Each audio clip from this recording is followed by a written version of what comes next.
திருப்படல்கள் 119 65 72 முடிய. ஆண்டவரே, உமது வாக்குறுதிக்கேற்ப உம் ஊழியனுக்கு நன்மையை செய்துள்ளீர். நன்மதியையும் அறிவாற்றலையும் எனக்கு புகட்டும். ஏனெனில் உம் கட்டளைகள் மீது நம்பிக்கை வைக்கின்றேன். நீர் என்னை தண்டிக்க முன்பு நான் தவறிழைத்தேன். ஆனால் இப்போது உம் வாக்கை கடைபிடிக்கின்றேன். நீர் நல்லவர், நன்மையை செய்பவர். எனக்கு உம் விதிமுறைகளை கற்பியும். செருக்குற்றோர் என்னை பற்றி பொய்களை புனைகின்றார்கள்.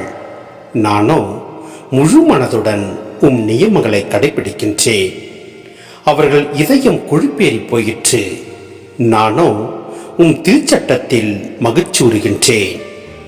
எனக்கு துன்பம் விளைந்தது என் நன்மைக்காகவே. அதனால் உம் விதிமுறைகளை நான் கற்றுக்கொண்டேன். நீர் திருவாய் மலர்ந்த சட்டம் ஆயிரக்கணக்கான பொன் வெள்ளி காசுகளை விட எனக்கு மேலானது.